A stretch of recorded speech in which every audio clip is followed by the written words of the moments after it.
Well, good afternoon, and again, thank you for your attendance. Thank you for being aware and making ourselves aware again of the COVID-19 problems, situations that we have in our county and across our state. Thank you again for you listening since March around March in 2020.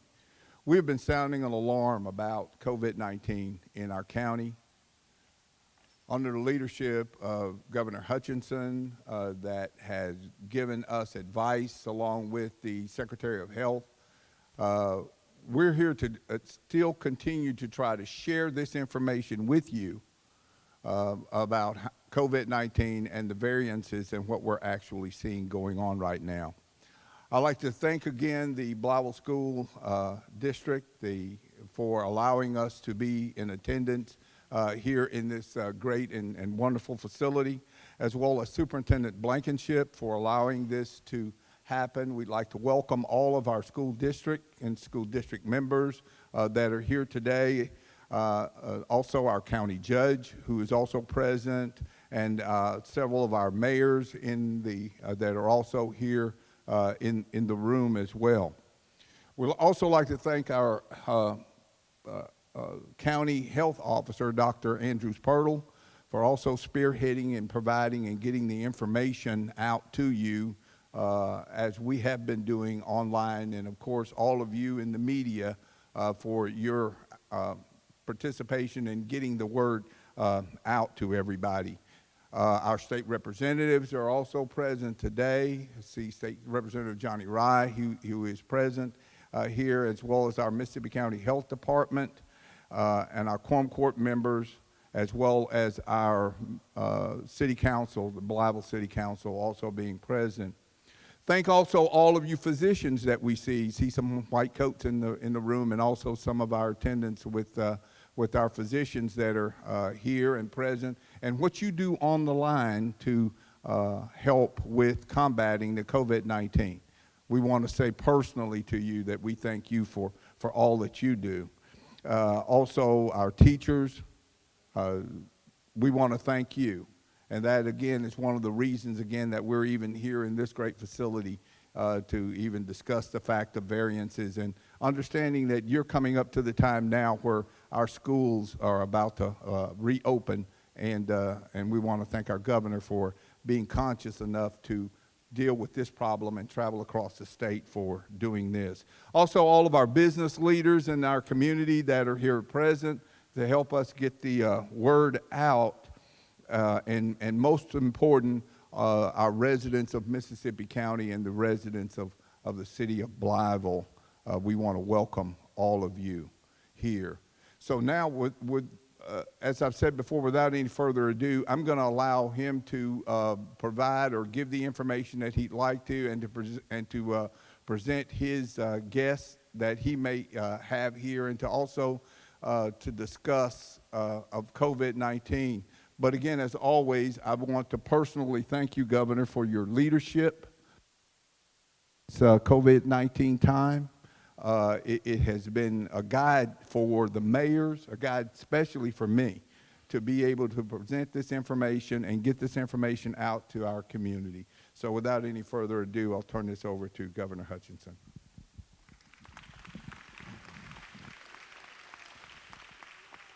Thank you, Mayor, and I know this is right in the middle of a work week, right in the middle of a work day, so thank you for taking time to be out here as a community to look at what more we can do to address the COVID cases, but also to increase the vaccination rate. And I looked at everything that we've done as a state, and I said, you know, you don't need any more mandates, you don't need any more stuff from Washington or from Little Rock. Everything is out right now, and what we need perhaps are some good community conversations as to how we can better make sure that the vaccine is available, and that we address hesitancy issues and acknowledge that they're real and they're there. And so that's what I hope we learned today. you all have been handed, and you don't have to fill it out, but it's an opportunity. Maybe you don't get to say something today and you want to express yourself. Fill that out. That will be helpful to us. There's some very simple questions there. Maybe you can give us some ideas, and you can drop that off before you leave today. So let me start off by making sure Senator Dave Wallace, Representative Monty Hodges, and Representative Johnny Rye. I know Johnny is here, but thank you for being here. And then Judge John Allen Nelson, thank you for, there you are right in front of me. You're always there to keep an eye on me, aren't you? And Mayor, thank you for your hospitality today. I did want to introduce Dr. Jose Romero, who is Secretary of our Department of Health, and he will help me to answer some technical questions as we go through this. But let me first start by setting the stage. Over the past month, we have seen a significant increase in the number of daily COVID cases, active cases, and hospitalizations. Now, let me paint the picture for you. On June 7th, that was a little over a month ago, on June 7th, we had right at 1,594 active cases. A month later, we had 6,600. And that was July 9th, and so now we have 7,255 as of yesterday. On new cases per day, on June 7th, we had only 62 new cases statewide in Arkansas. 1 month later, on July 9th, we had 1,155 cases in one day across Arkansas. Hospitalizations. On June 7th, we had 175 Arkansans hospitalized with COVID. 1 short month later, on July 9, we had 497 hospitalized, and now we're 3 days later, and it's up to 565 over the weekend. And so let's look then at Mississippi County and Blytheville on our vaccination rates. And I think we have a slide on this if it comes up, but this is important for us to talk about today and to recognize. So you've got on the left Blytheville, first of all. In the city of Blytheville, on the left is the darker color that is fully immunized. So 47.6% of the residents of Blytheville are fully vaccinated. Now let's give Blytheville a round of applause there, Mayor. That's not where we need to be. We need to be higher, but contrast that to Mississippi County. All of the rest of the area, that's 28.4% fully vaccinated. Now the lighter color are those that are partially vaccinated, and you can see the difference there. But just look at the fully vaccinated, the difference between the county and the city of Blytheville. And you can see this all across the state of Arkansas, city, county, city, county. You will see that, and they might actually have another one up there. You can compare. You have any other area?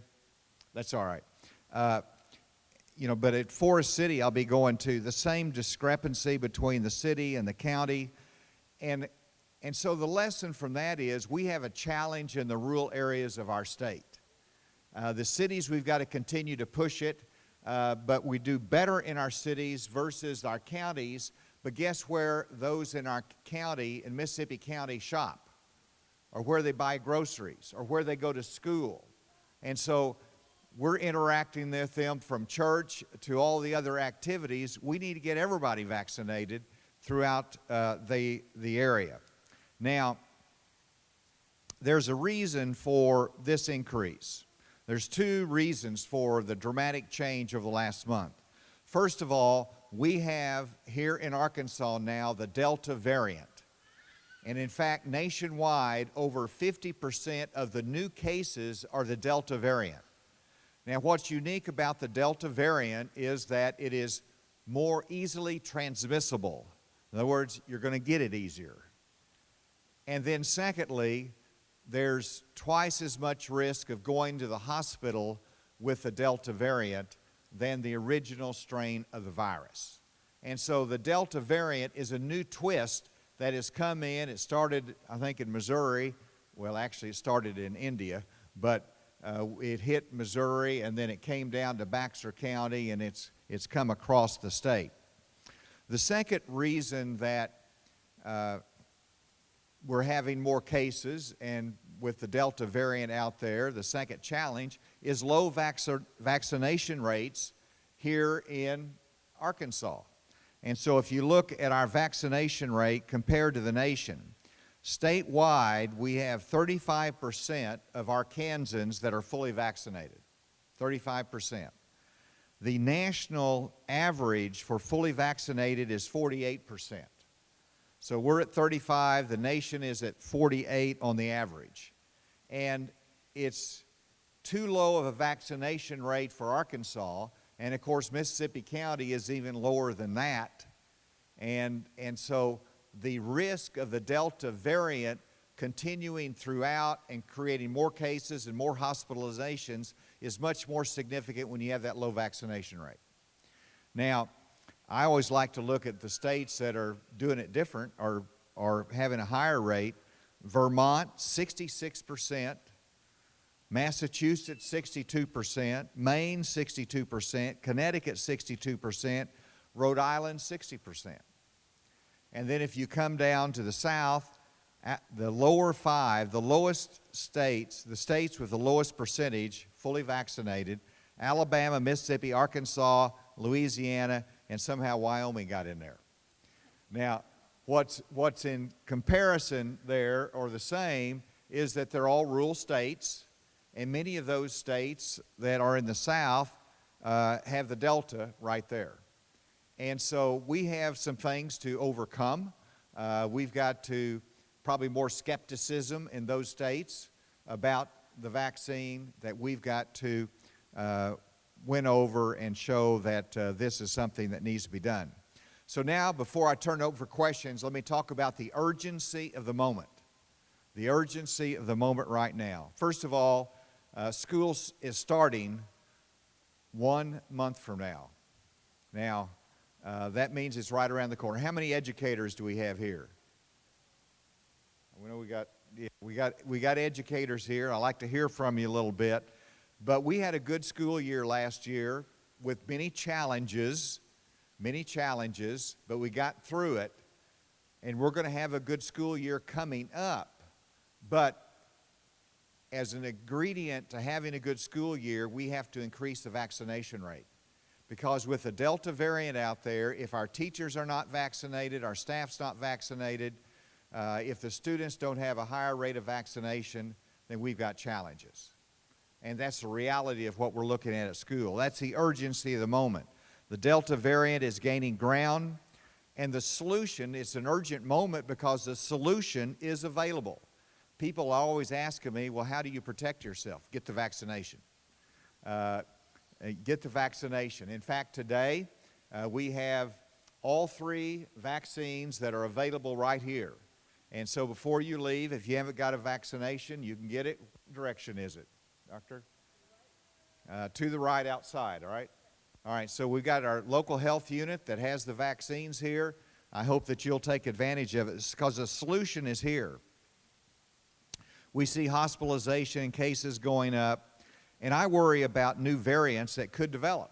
Right now we're dealing with a Delta variant, but the longer this hangs around, the potential for another variant to occur. Don't let that happen. Let's go ahead and get the vaccinations done now and be safe and get done with this. The key to success is not what the government is doing. The key to success is individual action and community action. And that's why we're having these COVID conversations here in this community. And so with that, I want to turn it open. We've got a microphone that we'll pass around, and don't be bashful about this. Nobody's judging you. And I do ask you that we all be respectful of our time, first of all, so that everybody can have an opportunity to say something, but also just respectful in tone. We can disagree, but we need to hear it. We need to figure out solutions. So with that, let me turn it open to questions or comments that you might have. right, Johnny? We just think, we get a microphone here. First of all, Governor, we appreciate you being here today, knowing the seriousness of the situation that we're in. Governor, by looking just at these charts alone, this is affecting Judge John in my area big time. Looks like the city of BLYTHEVILLE is locking down pretty good. But we really need to think about what's going on. And you say, well, we don't trust the government. Well, you know, that's okay, I guess. You know, but I don't think that we really need to look at this situation in this way, Governor. You need to ask, and we need to ask our friends, look, do I care about you? Do I care about you? If I care about my friends, I'll get this shot. So actually, we need to think of other people than ourselves. And if we will do that, then I believe that we'll be on the right course. But we do need to take this very, very, very seriously and do the things that we can do personally. That's all I need to say, Governor. Thank you, Johnny.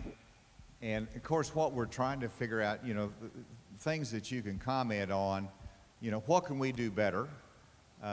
How can we overcome hesitancy? What are the reasons that your neighbors and friends might not be getting the vaccine? And is there things that we can do different? The employers are here. You know, how are you doing in your workplace? Yes, sir. Izzy, as you're coming up there, would you introduce yourself? This is your home. Hi, I'm Izzy Vaughn. I'm from Jonesboro, but I spent a lot of time in BLYTHEVILLE as Miss Lights of the Delta 2 years ago, so I'm very excited to be back with the governor's staff today. Thank you, Izzy. Thank you. She wanted to be here particularly. All right, sir. My name's Lowell Walters. I'm the director of the county library system here in Mississippi County. But my question comes from more of my personal interactions with people out and about. As you ask, you know, what can we do better about some of the hesitancies? I know that you have a background from Bob Jones University, right? So you can appreciate the fact that some people have an eschatological view as to why there are people out there that think this is leading to things such as the mark of the beast and things like that. And there's computer chips embedded in these vaccines and things. So I know that you can appreciate where some of these people are coming from and their fears and things, but I wonder if we could have more religious leaders of national significance get together and say, this is not what this really is. And I think a lot of people are hesitant because of their eschatological views, whether people agree with them or not. They're thinking this is a last days thing and the government's shoving this down your throat and they're going to track you. And do you know what I'm getting at, and what would be your response to that? I fully appreciate the eschatological views. I hold to a lot of them myself, but I'm fully vaccinated, and you know, it's just different. I want to hear your thoughts on that from your worldview as our governor there. Well, thank you. You sort of laid out a lot there. You know, first of all, I pulled up, you know, you look on the internet, but it's also an organized effort that talks about mind control. It talks about, you know, the design that somehow the vaccine is going to allow people with 5G to know that something about you and mind control. Anyway, all you can do is answer it with science and facts. And this is not about the second coming. This is about the health that we have now. And, you know, I'm a believer. I trust in God. You know, I know the end of eternity, but we have a responsibility to care for this temple and to listen to people and to make sense and not to follow myths.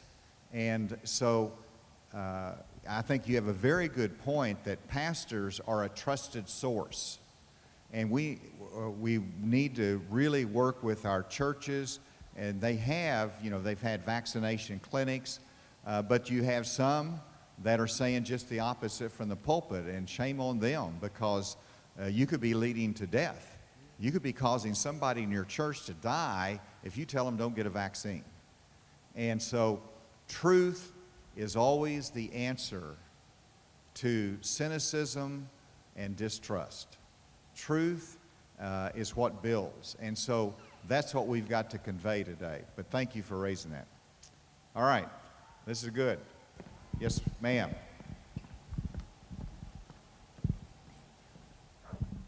Hello, I am Councilwoman / Evangelist Vera James for the city of Blytheville. I was looking over the paper that was handed out. How do you persuade? I'm fully vaccinated. How do you persuade people? And one of the things that I've been sharing with some people that's got this negative thing about the vaccination is, I'm 73 years old, and I remember from a child up, we had to get vaccinated. We had to get the polio vaccinated and the tetanus shot, and we did that, and wasn't questions asked about it. It was just something at the beginning of the school year we had to make sure that we were, our children were, and I tell people, you didn't know what was in that, and you had faith to get that done, then you should have enough faith to get this done, because we're hearing about more sickness, hospitalization, and death than we did with the polio vaccine and the other vaccinations that we took down through the years. And so that's one of the ways that I would encourage people, you know, and talking about the mark of the beast and all of that stuff. Yeah, that's coming. We know we're coming to the end of time. But I would say that we spend time trying to encourage one another the importance of this. Even if you don't feel like you should, if you love somebody, if you love your mama, your dad, or sister, or brother, then do it for their sake, because I'm sure there's people, even in this room today, got multiple health problems, as I do myself. And so this is one of the things that I use, and I encourage you, if you have not tried that technique, is remind people that for years we've been taking vaccinations. For years, down through the years, we've been vaccinated for one thing or another. So that faith that you had to get the vaccination from even when parents was making us get it, even till now, then you should be able to take this vaccination that will help us in the future. Thank you. That's a good reminder of history that we've always had vaccinations. Right over here is a question or a comment. Hi, my name's Cody. The first question was, why do you think people are skeptical? And a lot of those reasons seem to be political. It seems like the majority of people in rural areas are white Republican men who don't want to get that vaccine. So how are the Republicans who represent this state promoting that so that hopefully those people who look up in this area too, Tom Cotton, Senator Boozman, those people, how are they promoting the vaccine? A great point. And some of the national media, rightfully, they criticize President Trump.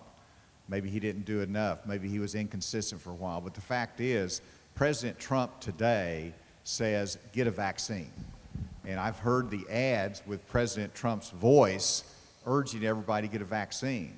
And so this is not a Republican-Democrat issue, because you look here in Arkansas, it's by and large, it's a Republican state. It's a red state. I've been vaccinated. Our leadership has been vaccinated. And Representative Rye just testified that he's been vaccinated.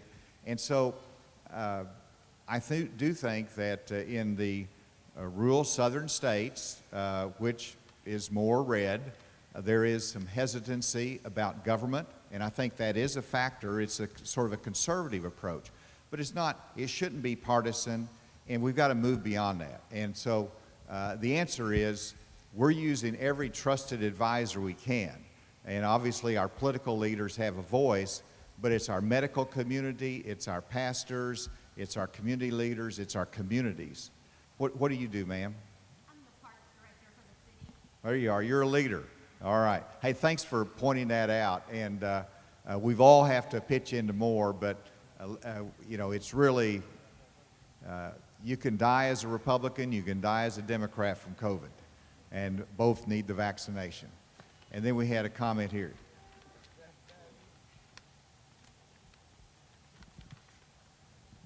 Hello, sir. My name's Marcus McLean. I'm with the newspaper here in town, the NEA Town Courier. My question was along the lines of, with our vaccination rates as the way they've been going and the Delta variant, as you hinted at, is there a situation where there could be more variants to make our current vaccines almost ineffective? I'm going to answer that. Then obviously, I'm going to have Dr. Romero to answer that as well. But just like when we started out with COVID, we didn't have the Delta variant, and it was developed. India, UK had a variant. And so, yes, that's the motivation for getting the vaccines, because, Dr. Romero, am I correct that the longer this virus exists, the greater potential for another variant to develop? Right now, the vaccines cover all the variants, and so it's effective against them. But we don't know how it would mutate in the future. But Dr. Romero, you can do better than me on that. Not much, Governor, not much better. There is the possibility, but right now, remember, the problem today is that we don't have enough persons immunized to prevent the spread. And every time it spreads, it has a chance to mutate. So we are, at this time, capable of tackling the viruses and the variants that exist. But it's up to us to take the vaccine. There is the theoretical possibility, way in the future, that could happen. But we can stop it from doing that here in our country by having the majority of us take the vaccine. Could I hear from some of our medical community? I'd love, could you introduce yourself first, doctor? Or I see white coats out there, so I'm making an assumption. We'll come back. No, not me. All right. No taker there? No? Okay. Hello, my name is Shamir Ashley. I'm a family physician with Mississippi County Hospital Systems here in the area, and I am fully vaccinated. My family, my two children and I did contract COVID-19 back in October, and then we decided to get vaccinated. I think it was like 3 or 4 months after that. And so we did very well. No one was hospitalized. No one got severely ill, thank God. But we were exposed through other family members, not through work, which was awesome. So we wasn't able to expose other patients during that time. But I do advocate being vaccinated. I do go out to the community and talk to different teenagers that's at the age group, as well as adults, about being vaccinated as well. Yes, sir. Could I ask you a question? Do Yes, you sir. have the vaccines in your clinic if somebody came in and they wanted a shot? So we currently have the vaccinations through the hospital. So if they do want the vaccination, we do gather those patients up, and then we call them in to come in and get the vaccine. Great, great. Thank you. Yes, sir. And then I cut somebody off right here in the middle, is that right?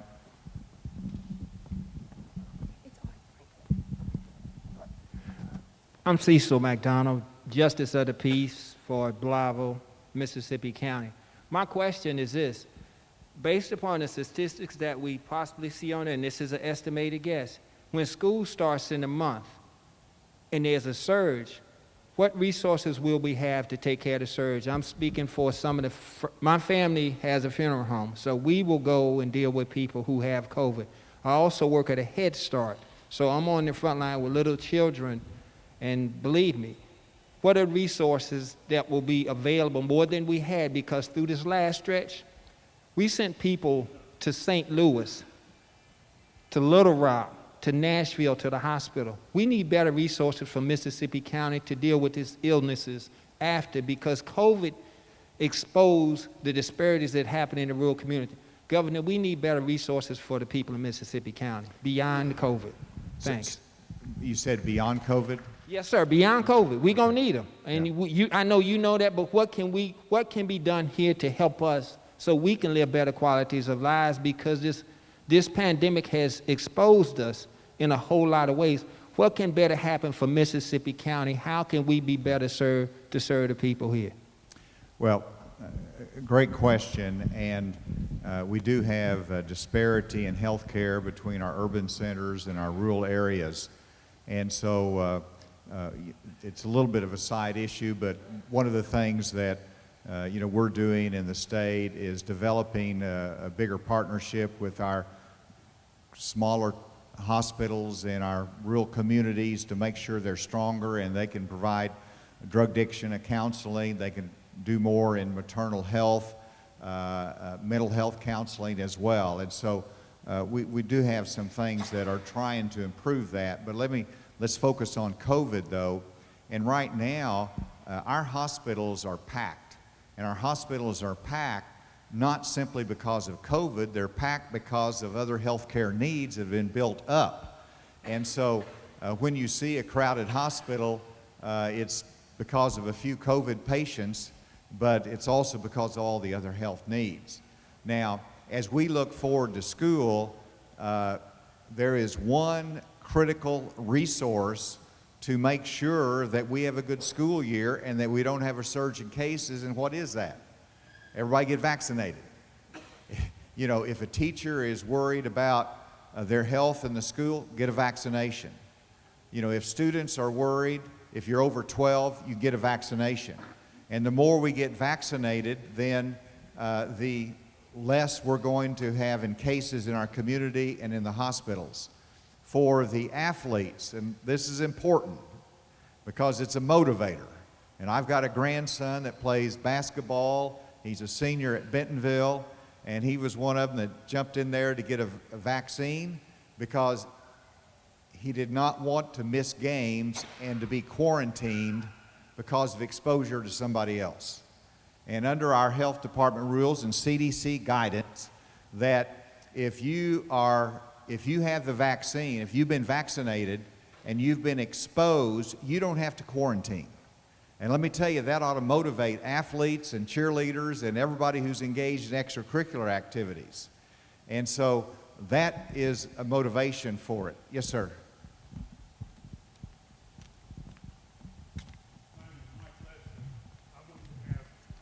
Given the motivation that you just talked about, are we doing enough to make certain that the people who might be motivated by that know that they would not have to be quarantined? And also, given the numbers for the state of Arkansas, the low numbers for vaccinations and the rise in hospitalization, is there a chance that the vaccine could become a mandate? All right, the question on whether the vaccine could become a mandate, it will not happen as long as it's until we get FDA approval. And once the FDA approves it, then private citizens or private businesses can mandate it for their employees. And the state, because the legislature passed a law that said there's not going to be any state mandates or passports for vaccinations, for COVID vaccinations, currently we cannot do that. And so the state's not going to be mandated in the schools. I'd have to call a special session in order to change that law. I don't know whether they will have that support or not. And so right now, it's not about a government mandate. There's not anything like that in the near future. It's all about individual decisions, making good judgments. Now, the first part you made a comment, are we getting the word out that if you're vaccinated, you don't have to quarantine? The answer is no. We need to get more of that word out because that's an incentive. And that's why, I'm not pushing people, and I love the variety here. People make a decision to protect yourself, to wear a mask if you're not, and so that prerogative is there. Individuals make decisions for their own health. So I thank you for raising that. Good stuff we're getting here. Right here. All right, we have back here, all right. Hi, Governor. My name's Samantha Wells. I work for NEA Town Courier. Can you hear me? Yes. My name is Samantha. I work for NEA Town Courier here in Blytheville.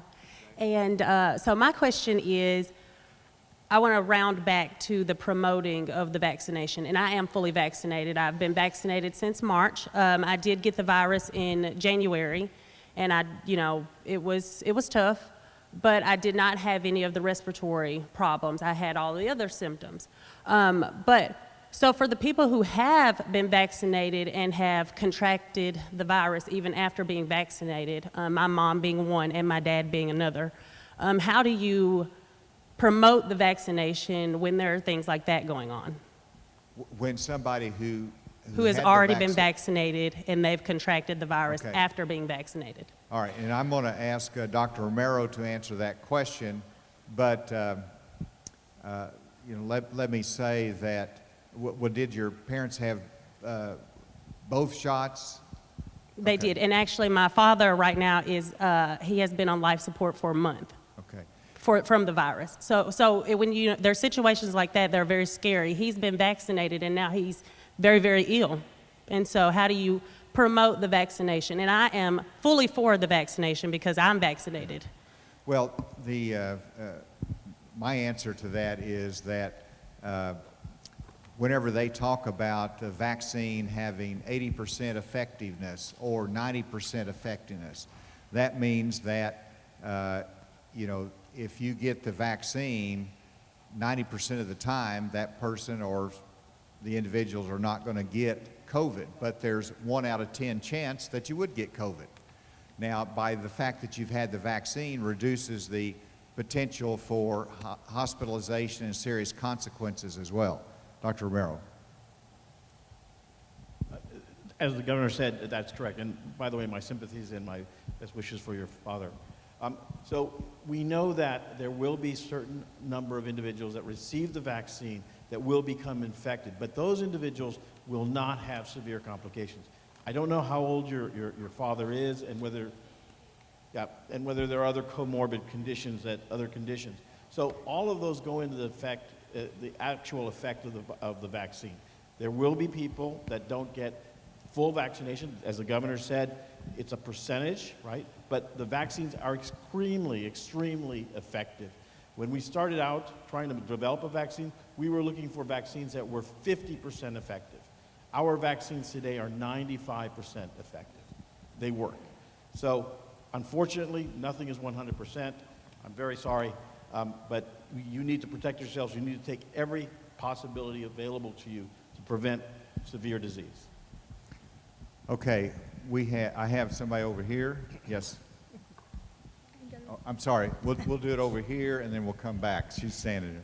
Yes, ma'am. Governor, I'm Felicia Pearson. I'm the Chief Nursing Officer for Mississippi County Hospital System. I want to thank a lot of my team members are here today. Thank you for all the resources that we got during the whole COVID year that we've had. One of the things that we get a lot from people in the community are those individuals who have already been exposed to the COVID virus, and they don't want to take the vaccine because of that. So I thought maybe that Dr. Romero could speak to that. I think that's a lack of education on a lot of our parts, not understanding why should we get the vaccine when I've been exposed to COVID already and I have the natural immunity.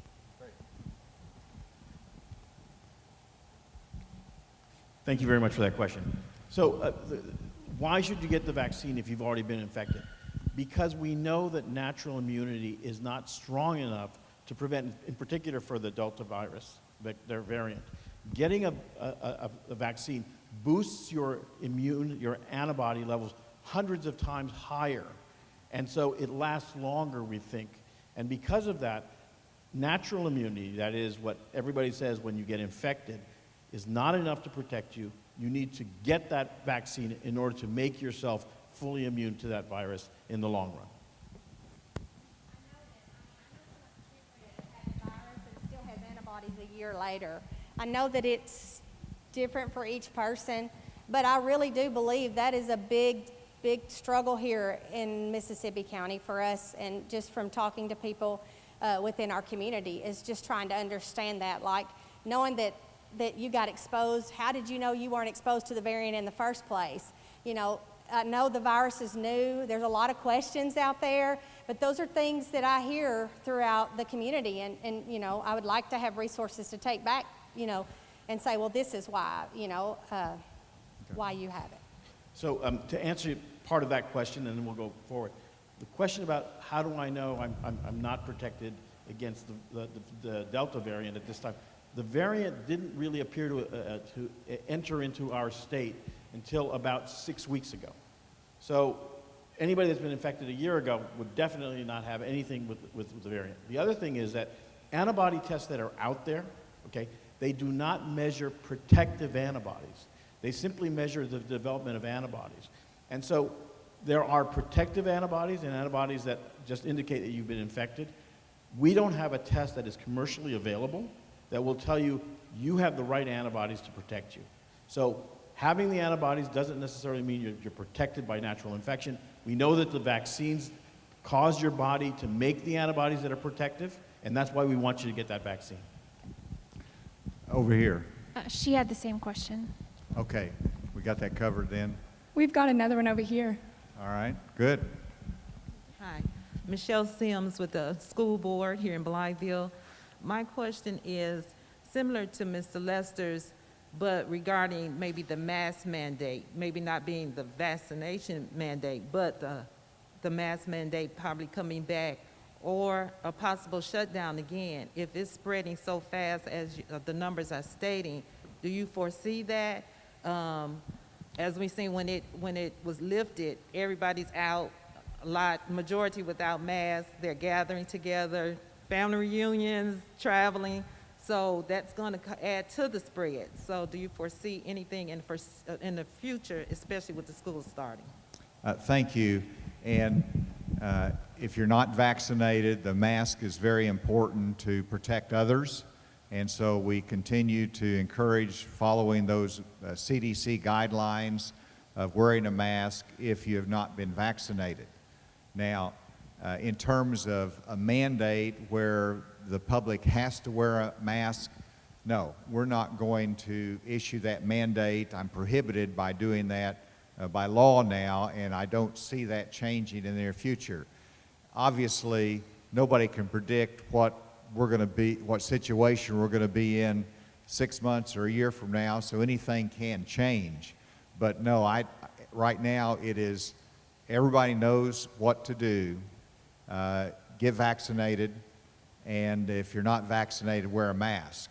And so if you did a mandate, it would be totally unenforceable because you'd either be making people who've already been vaccinated wear a mask, which discourages vaccinations, and it would be totally impossible to really police that. So we have to count on everyone here doing the right thing for yourself and others. Thank you.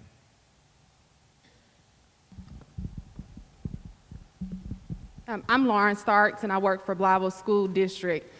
Being an educator, we know that accessibility is an issue for our students because the majority of them do depend on public transportation. So you asked what type of support that we can provide. What have been the initiatives to take like mobile clinics into these communities where accessibility is a problem for transportation? That's a question that we need to spend more time on. I agree totally, and we need to, I don't know exactly right now. I know we have pharmacists here. You know, so you can go to your pharmacy and you can get a shot. We have hospitals that are represented here. You go to the hospital and you can get a vaccine. You can go to your local health unit, and the local health unit can make sure that vaccines are covered. And then we have a toll-free number that you can call, and we will make sure that if somebody needs delivery, if they need some home access, we'll work on getting that done. Tremero, do you have another point on that? We do have mobile units that are at your disposal. If you have a community where this is a major issue, where you do not have a local pharmacy, you do not have access to one of our federal partners, you do not have access to the local health unit or to a hospital, we can provide direct a mobile unit to your community for vaccination. You only have to call me. I will make sure that it gets there. Good. And so follow up with us. We'll send a mobile unit. We have those available. But also here, Judge, help me out here. What are we doing in this county to improve access for the vaccines out in the more rural areas?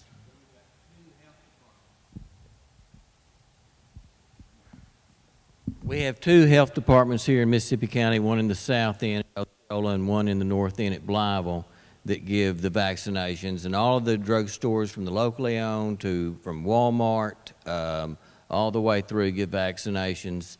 If there's a problem with someone getting a vaccination, they can call the judge's office and we'll provide that to them if we have to take it to them or whatever that we can get done. Thank you, Judge. And that's really important. If there's a community that's underserved and they want the vaccines, you make the call, we'll get it to them. We'll put it on us. We'll make sure the vaccines are there.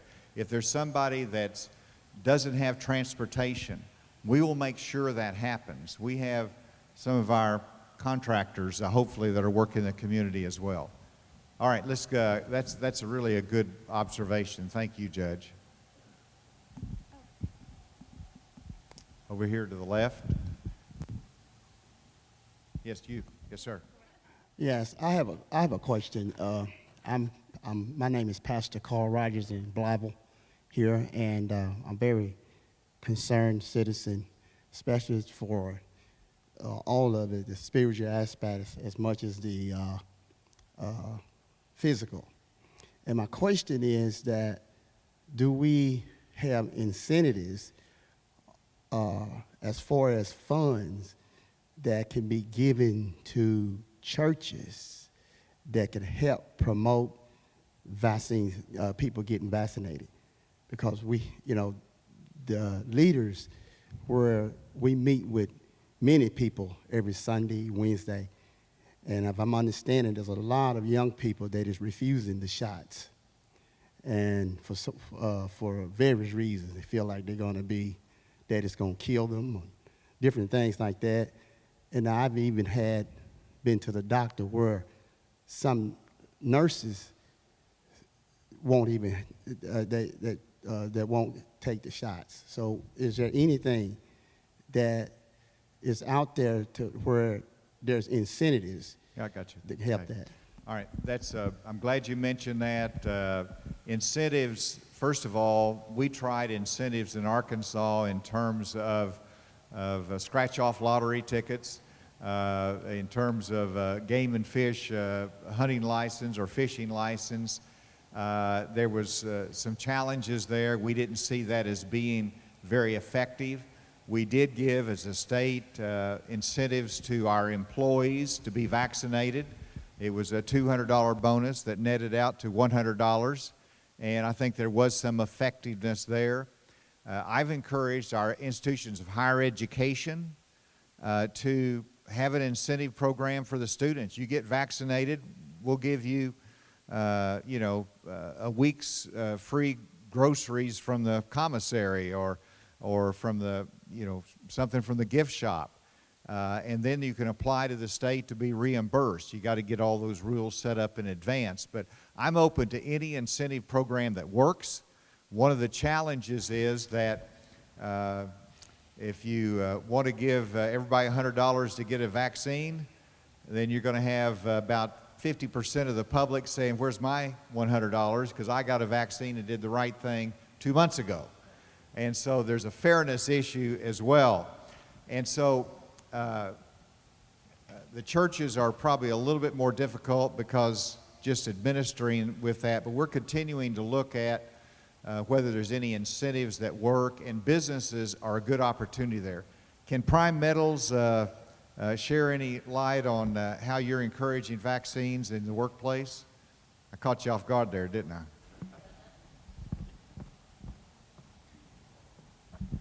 Well, it's a tough sell to some. I mean, some people believe that, the government, the county, making us do this. Well, we have to erase that perception. I've read a study, one from the state of Connecticut, one from the state of New Jersey. And of these new cases, which there's no question there's an uptick in cases. I mean, I follow it every day and have since March the 10th of last year. So what I try to do with our workforce is just educate them. The data should tell you what you need to do. But the state of Connecticut and the state of New Jersey, what they did is on new cases, what they said was, in the case of Connecticut, 100% of those new cases had not been vaccinated. In the case of New Jersey, 99.5%. So if you've got the vaccination, I've had the vaccination, I had the virus in September, the vaccination in February. So I think all you can do is speak to the truth of the matter, use information and not use threats. And I don't know that we're doing a good job in any state. Those two states are doing a good job of selling that. Thank you, and I know you're working hard to get the vaccines out with your employees. Let's continue to educate, and you're right, that's absolutely the key to it. Let's give our employees paid time off for the vaccines. We've got a question right here. If they want to go get the vaccine, give them paid time off, bring in people to educate them about the need for it, and if you can, if there's enough demand, bring in a clinic and have the access right there. My name's Kim Wallace, and I work with the EOC Head Start. I have a teenager in high school and was just wondering, will the COVID vaccine be offered in the school systems the way that we offer the flu vaccine? You want to answer that? We got superintendent for Armorel. Come on. We have enough need. If there is a need, we will absolutely bring an organization to get the vaccine. Absolutely, we'll do that. Let me go ahead, Judge. I've been prompted by Tamika Jenkins with our Industrial Development Foundation.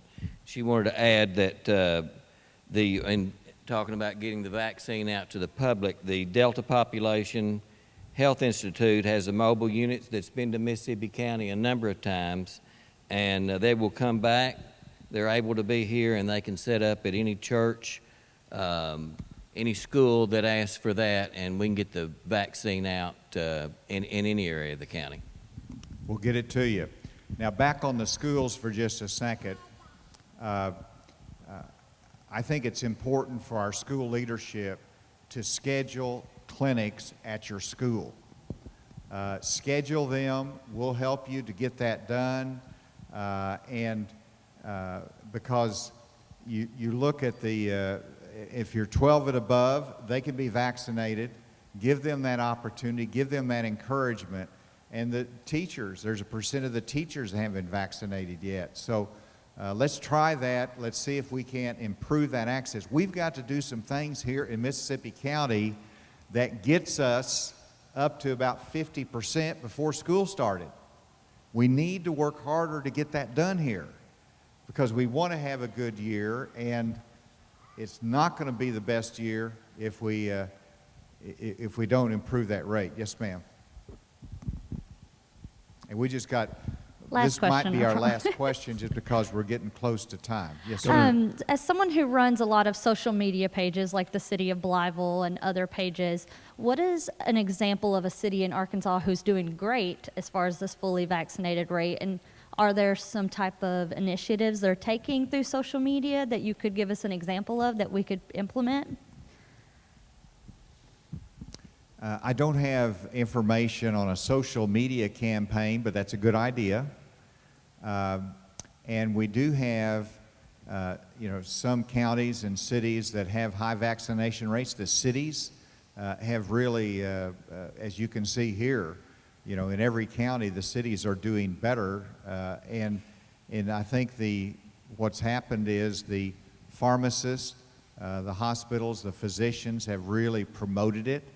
And so the incentive program has worked in terms of employers and what they have done. So there's some models out there, but let me look at that. That's a good suggestion. That would be a good best practice that maybe we can put out there that would be helpful. All right, you all are terrific. Johnny, a quick word. Just a question for you, sir. All right.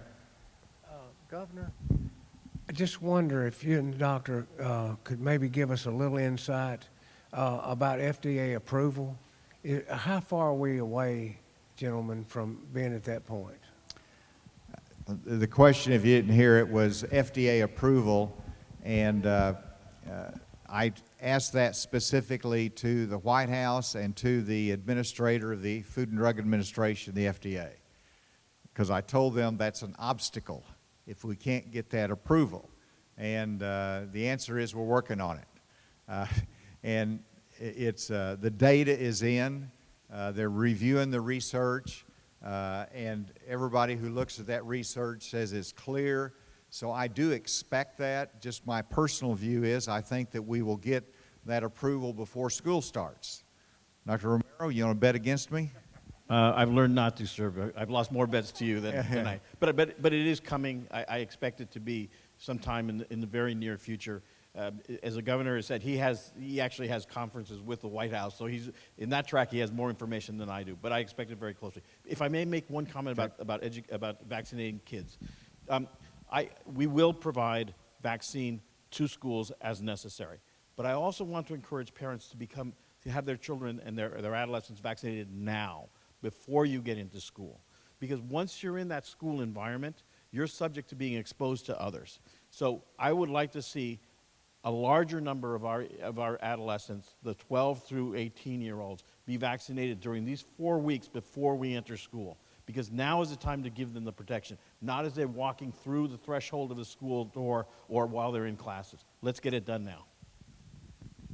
Listen, you all have been really terrific, very respectful of each other. You've made great questions, and the benefit for me and Dr. Romero is that we've got a list of things we've got to follow up on. These are very, very good ideas that have come out of this, so we've got more work to do. I hope that you take from this, you've got more work to do as well, and this community really needs to engage in that.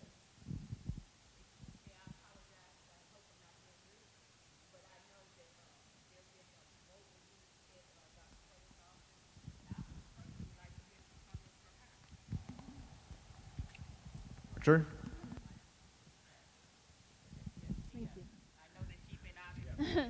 Yeah, the medical school in Jonesboro has been very helpful coming here and giving vaccinations. And if I can make a couple comments, one would be to the pastor. The pastors here are numerous. You have a lot of flock you're leading. The governor came here because of hesitancy, and I thank you. It is at the level where we're trusting, or we need the pastors and people who don't have pastors, but pastors, you lead a lot of people, so you have to be on board to get people vaccinated, because this is where we are now. The variant has increased, and it's getting worse. And so if we don't do anything now, we're back where we were a year ago. And your comment earlier about history, I get some help with telling older people, people actually are maybe in their 60s, lift up your arm on your left side usually, see that scar from smallpox. You were vaccinated. We eradicated smallpox. You can still find it in Russia and CDC in Atlanta, but we eradicated it. So we don't die from smallpox. So the science is real, the disease is real, and then that usually, and some people that changes their mind. So thank you for letting me say something. Yeah. That's a good message to end on. Listen, again, thank you. I want to thank the school for allowing us to use this beautiful arena, and for all of you giving part of this day for this very important mission. Thank you, and God bless you.